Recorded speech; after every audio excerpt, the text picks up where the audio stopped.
جو ہے رضائے مصطفیٰ، خدا کی ہے رضا جو ہے رضائے مصطفیٰ، عقل ہے حیران ایسا رتبہ پائے مصطفیٰ۔ کیا بات ہے، بے شک۔ عقل ہے حیران ایسا رتبہ پائے مصطفیٰ، اور کر رہی ہے اس زمین کا، کر رہی ہے اس زمین کا خلد کی آ کر طواف، جس زمین پہ پڑ گئے ہیں نقشے پائے مصطفیٰ۔ بے شک بے شک۔ جس زمین پہ پڑ گئے ہیں نقشے پائے مصطفیٰ۔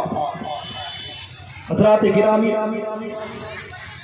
اللہ رب العزت قرآن مجید میں ارشاد فرماتا ہے ان عذاب ربک واقع، یعنی بے شک تیرے رب کا عذاب واقع ہو کر رہے گا۔ ما لہ من دافع، پوری کائنات میں کوئی ایسی شخصیت نہیں ہے جو اس کو دفع کر سکے، جو اسے رد کر سکے۔ میرے عزیزو، رب تبارک و تعالیٰ نے قرآن میں وہ طاقت و قوت رکھی ہے جس کا تذکرہ رب تبارک و تعالیٰ خود قرآن میں کرتا ہے۔ لو انزلنا هذا القرآن على جبل لرأيته خاشعا متصدعا من خشیۃ اللہ۔ اگر رب تبارک و تعالیٰ کہتا ہے قرآن میں اتنی طاقت ہے، اگر اس کتاب کو پہاڑ جیسی سخت ترین مخلوق کے اوپر نازل کر دی جاتی تو اس کو بھی ریزہ ریزہ کر دیتا، اس کو بھی کئی حصوں میں تقسیم کر دیتا۔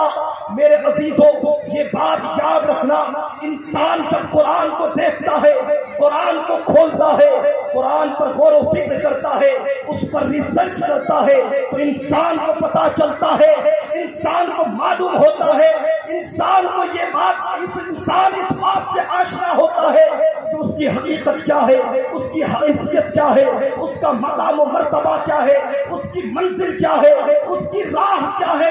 انسان کو قرآن مخاطب کرتا ہے اور کہتا ہے کہ قرآن انسان کو اس کی زندگی جینے کا طریقہ سکھاتا ہے، قرآن انسان کو رب کی یاد دلاتا ہے، قرآن انسان کو خوف و خشیت پیدا کرتا ہے، قرآن انسان کو جھنجھوڑتا ہے اور کہتا ہے الم یعن للذین آمنوا ان تخشع قلوبہم لذکر اللہ۔ کیا مومنوں کے لیے وہ لمحہ نہیں آیا، وہ مومنٹ نہیں آیا کہ ان کے دل اللہ کے ذکر سے خشیت پائے؟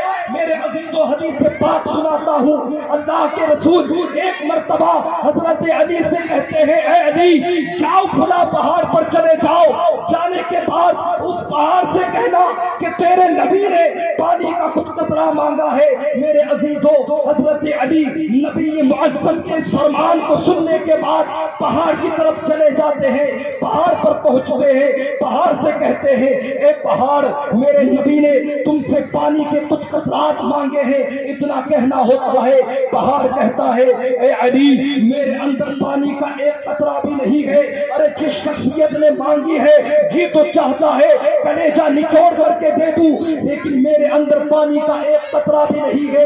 میرے عزیزو، ذرا غور سے سننا خوف و خشیت کیا ہے۔ پھر پہاڑ سے حضرت علی کہتے ہیں اے پہاڑ تیرا سارا پانی کہاں چلا گیا؟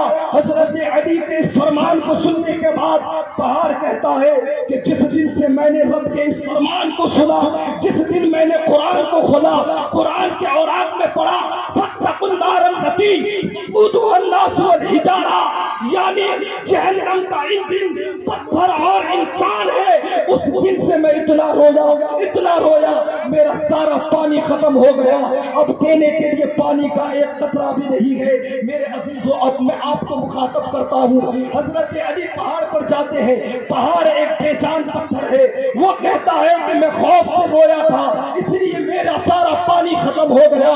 ارے ہم تو انسان ہیں لیکن خشیت الہی سے کبھی ہماری آنکھیں اشک بار نہیں ہوتی ہے، مولا کے خوف سے کبھی ہم روتے ہوئے نظر نہیں آتے ہیں، رب العالمین کے ڈر سے کبھی ہم نمازوں کی طرف بھاگتے نظر نہیں آتے ہیں، اپنی مسجدوں کو آباد کرتے نظر نہیں آتے ہیں، زنا کے اڈوں سے دور بھاگتے نظر نہیں آتے ہیں، شراب نوشی سے پرہیز کرتے ہوئے نظر نہیں آتے ہیں، گناہوں سے بچتے نظر نہیں آتے ہیں۔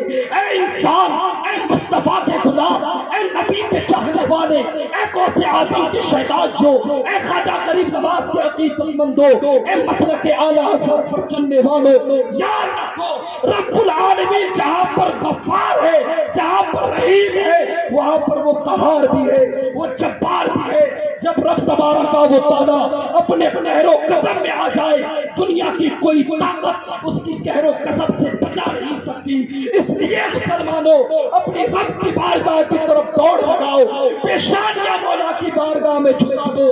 جس دن اس رب کا کرم ہو گیا، زندگی بھی سنور جائے گی اور آخرت بھی سنور جائے گی۔ بے شک سبحان اللہ، بہت خوب۔ عزیزوں، وقت کی گنجائش نہیں ہے کہ اور گفتگو کی جائے، اتنے بڑے عالم کو بٹھا کر کے ہم جیسے چھوٹے موٹے گاؤں کے نظریے سے تو بہت چھوٹے ہیں، اس حساب سے اگر ہم یہاں پر بیان کریں گے تو بہت گستاخی ہوگی حضرت کی، اس لیے اپنی گفتگو کو یہیں پر ختم کر رہا ہوں۔ وَمَا عَلَيْنَا إِلَّا الْبَلَاغُ وَآخِرُ